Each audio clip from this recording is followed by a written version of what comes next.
In the heart of New York City, where tall buildings touched the sky and people hurried like ants on a mission, a little girl named Lily stopped in her tracks. She was only 6, with curly brown hair tied in pigtails and big blue eyes that saw the world with wonder. Holding her father's hand tightly, she pointed across the busy park path. "Daddy, she looks hungry. Can I share my food with her?" Her voice was soft but clear, cutting through the noise of honking taxis and chatting crowds. Alexander Thompson, Alex to his friends, Mr. Thompson to his employees, paused mid-stride. He was a tall man in his late 30s, dressed in a sharp gray suit that screamed success. As the CEO of a thriving tech company, his days were filled with meetings, emails, and decisions that moved millions of dollars. But today, he had carved out time for his daughter. It was a rare Saturday afternoon, and they were on their way to their favorite ice cream shop after a quick lunch at a nearby cafe. Copyright. Lily clutched a half-eaten sandwich in her small hand, wrapped in crinkly paper. Alex glanced where she pointed. There, on a weathered wooden bench under a shady oak tree, sat a woman. She looked to be in her 50s, with graying hair peeking from under a faded scarf. Her clothes were worn and mismatched, a threadbare coat over a simple dress, shoes scuffed from too many miles. She stared at the ground, her hands folded in her lap, as if the world had forgotten her. A small cardboard sign rested beside her. "Anything helps, God bless." The park was alive around them. Joggers pounded the paths in bright sneakers. Families picnicked on green lawns, laughter floating like bubbles. Vendors sold hot dogs and pretzels, their carts steaming in the autumn air. Leaves rustled gently in the breeze, a soft whisper against the city's roar. But in that moment, Alex felt a pull, a quiet tug at his heartstrings. He knelt down to Lily's level, his expensive watch glinting in the sun. "Sweetheart, are you sure?" "We don't know her." Lily nodded, her face serious. "She looks sad, Daddy." "Like when I forget my lunch at school." Her words were simple, but they carried the weight of pure kindness. Alex sighed, running a hand through his neatly combed hair. He had built his empire from nothing, rising from a small-town boy to a city powerhouse. But since his wife, Sarah, had passed away 3 years ago from a sudden illness, life had become a blur of boardrooms and bedtime stories. He loved Lily more than anything, but balancing it all left him exhausted. Sharing food with a stranger? It felt risky in this fast-paced world. Still, he couldn't say no to those eyes. "Okay, Lily, but stay close to me." They walked over slowly, the gravel crunching under their feet. The woman looked up as they approached,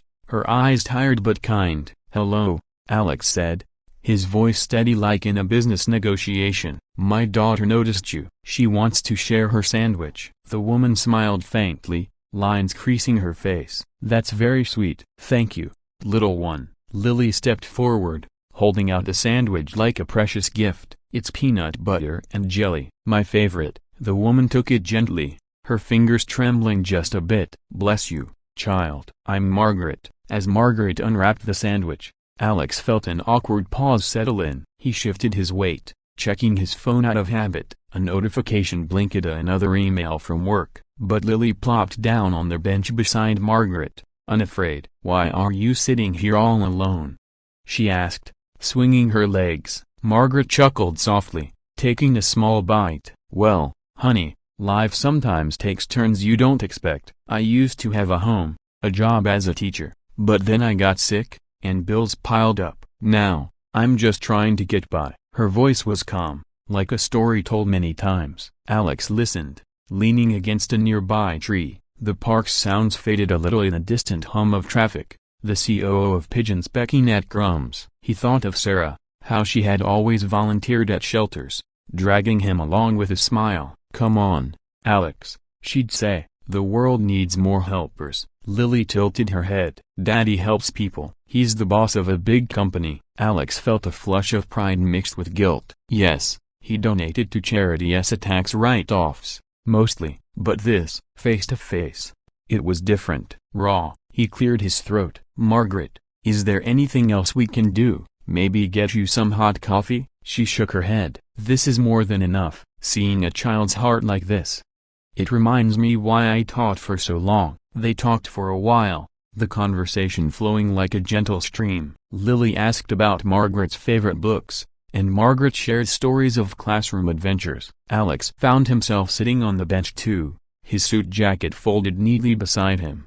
The sun filtered through the leaves, casting warm spots on the ground. A squirrel scampered by, pausing to watch. As minutes turned to an hour, Alex learned more. Margaret had lost her husband years ago, much like he had lost Sarah.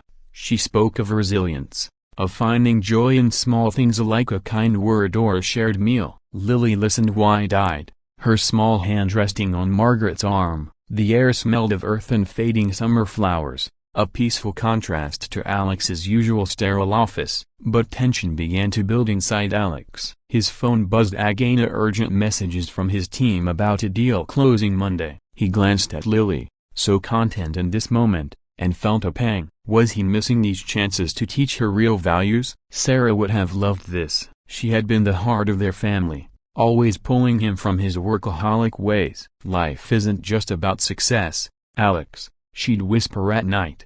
It's about connections. Lily turned to him suddenly. Daddy, can we help Margaret more? Like, find her a home? Her innocence hit like a wave. Alex hesitated. How could he explain the complexities of the shelters, the systems, the time it would take? It's not that simple, sweetie, he said softly. Margaret nodded. Your daddy's right. But kindness like yours, it starts chains of good. The afternoon wore on, the sky shifting to softer blues. Alex bought coffees from a vendor, and they sipped them together. Margaret shared a photo from her wallet, a faded picture of her as a young teacher, surrounded by smiling kids. This was my class, she said. They gave me purpose. Lily beamed. You look happy there. As they talked, Alex's mind raced. He thought of his own life via endless conferences, late nights, Lily with nannies more than him. What if he could do something real? His company had resources, partnerships with non-profits. But doubt crept in.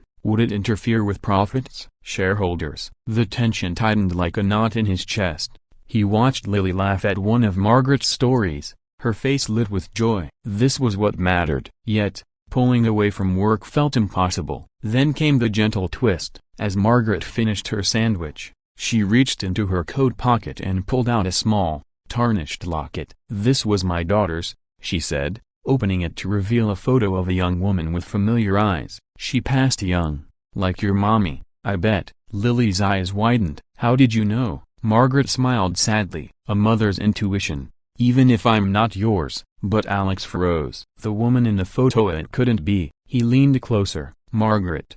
Your last name? Evans, she replied. Alex's breath caught. Sarah's maiden name was Evans. Could it be? My wife, Sarah Evans. She grew up in Brooklyn, taught elementary school before we met. Margaret's eyes filled with tears. Sarah. My Sarah? She stopped writing after she married, said she was busy building a life. The park seemed so still. Birds chirped softly. A distant fountain trickled. Alex pulled out his wallet, showing a photo of Sarah holding baby Lily. Margaret gasped, touching it gently. My granddaughter. I never knew. The revelation hung in the air like mist. Sarah had estranged from her family young, never mentioning her mother. Alex had assumed they were gone, but here she was, hidden in plain sight by hardship. Lily looked between them, confused but sensing the emotion. Grandma? She whispered. Tears streamed down Margaret's face. Oh, child. Yes. Alex's world tilted. All his success, and he'd missed this. The tension peaked, a guilt for not searching, anger at fate, but mostly overwhelming relief. He hugged Margaret, the three of them forming a small circle on the bench. We'll help you, he said, voice breaking. Come home with us. For now. The sun dipped lower, painting the sky in oranges and pinks. They walked slowly from the park, Lily holding both hands, one her daddy's, one her new grandma's. Alex called his assistant, canceling meetings. For the first time in years, work waited. Back at their spacious apartment overlooking Central Park, Alex settled Margaret in the guest room. Lily chattered excitedly, showing her toys and drawings. Dinner was simply pasta and salad, eaten around the kitchen table with stories flowing. Margaret spoke of Sarah's childhood, filling gaps Alex never knew. He listened, heart full, the city's lights twinkling outside like stars. That night, as Lily slept, Alex sat with Margaret on the balcony. The air was cool, carrying hints of rain. "I should have looked for you," he admitted. She patted his hand. "Life's twists bring us back." "Your daughter.